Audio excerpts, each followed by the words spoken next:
സമരം സമരം പ്രത്യാശയായി നിറയുന്നു തുടരുന്നു. ഇപ്പോഴിതാ ചർച്ചകൾ നടക്കുകയാണ് കോൺസ്റ്റിറ്റ്യൂഷൻ ക്ലബിൽ. ഈ ചോദ്യപേപ്പർ ചോർച്ചയിൽ ജീവനൊടുക്കിയ വിദ്യാർത്ഥികളുടെ ചിത്രം ഉയർത്തിക്കൊണ്ട് അഭിജിത്ത് ദീപ്കെ പറഞ്ഞത് ജനാധിപത്യത്തിന്റെയും ഭരണഘടനയുടെയും വിജയമാണ്. ജീവനൊടുക്കിയ വിദ്യാർത്ഥികൾക്ക് ഞങ്ങൾ ഇത് സമർപ്പിക്കുന്നു. ഗാന്ധി മാർഗത്തിൽ നമ്മൾ സമരം ചെയ്ത് കൈവരിച്ച വിജയം കൂടിയാണെന്നതാണ്. വിദ്യാർത്ഥികളെ ആക്രമിച്ച പോലീസുകാർക്കെതിരെ നടപടി വേണം.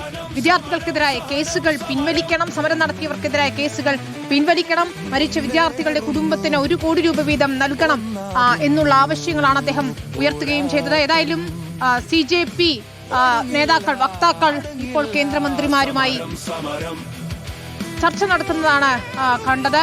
രാഹുൽ ഗാന്ധി വിദ്യാർത്ഥികളെ കുറിച്ച് അഭിമാനമെന്ന് അഭിനന്ദിക്കുന്നത് നമ്മൾ കേൾക്കുകയും ചെയ്തു. ഈ ആവശ്യങ്ങൾ രാഹുൽ ഗാന്ധി ആവർത്തിക്കുകയും ചെയ്തിട്ടുണ്ട്. ചർച്ച തുടരുകയാണ് കോൺസ്റ്റിറ്റ്യൂഷൻ ക്ലബിൽ. മുട്ടുമടക്കിയിരിക്കുന്നു കേന്ദ്ര സർക്കാർ എന്നതാണ്.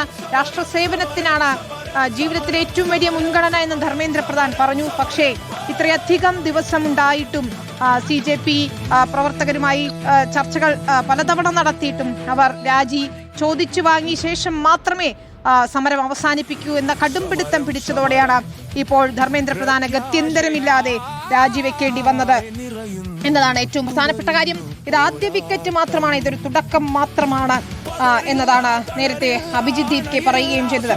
ധർമ്മേന്ദ്ര പ്രധാൻ രാജിവെച്ചിരിക്കുന്നത് രാജ്യത്തെ യുവതയുടെ വലിയ വിജയമാണെന്നാണ് ധ്രുവ് റാത്തി ഇപ്പോൾ കുറിച്ചിരിക്കുന്നത്. എത്തനോൾ ബാബയും തെറ്റ് ചെയ്യുന്ന എല്ലാ മന്ത്രിമാരും കരുതിയിരുന്നുള്ളൂ, ഇനി ആരും നിശബ്ദരായിരിക്കില്ല, ജനങ്ങൾ ഉണർന്നിരിക്കുന്നു എന്നാണ് ധ്രുവ് റാത്തി പറഞ്ഞത്. ഏറ്റവും പ്രധാനപ്പെട്ട കാര്യവും അത് തന്നെയാണ്. ഇന്ത്യ എന്ന ജനാധിപത്യ രാജ്യത്തിൽ ഒരു ജനകീയ സമരം കൂടി വിജയം കൈവരിക്കുകയാണ്. ഇതൊരു ജൻസി വിപ്ലവമായിരുന്നു എന്നതുകൂടി നമ്മൾ ഓർക്കണം. വിദ്യാർത്ഥി പ്രക്ഷോഭമായിരുന്നു. അതിനെ പിന്തുണച്ചുകൊണ്ട് പ്രതിപക്ഷ പാർട്ടികൾ CPM, CPI, കോൺഗ്രസ് എന്നിങ്ങനെ പ്രതിപക്ഷത്തുള്ള എല്ലാ പാർട്ടികളും രംഗത്തെത്തുകയും ചെയ്തതോടെ പാർലമെന്റിനകത്തും പുറത്തും വലിയ വിജയം ഉണ്ടായി എന്ന് പറയണം. സമാധാനപരമായ ഒരു സമരമായിരുന്നു. ജന്തർ മന്ദറിൽ നിരാഹാരം ഇരുന്നു കൊണ്ട് തുടങ്ങിയ സമരമായിരുന്നു. അതാണ് ലാത്തി കൊണ്ട്, പെല്ലറ്റുകൾ കൊണ്ട്, തോക്കുകൾ കൊണ്ട് അടിച്ചമർത്താൻ ശ്രമിച്ചത്.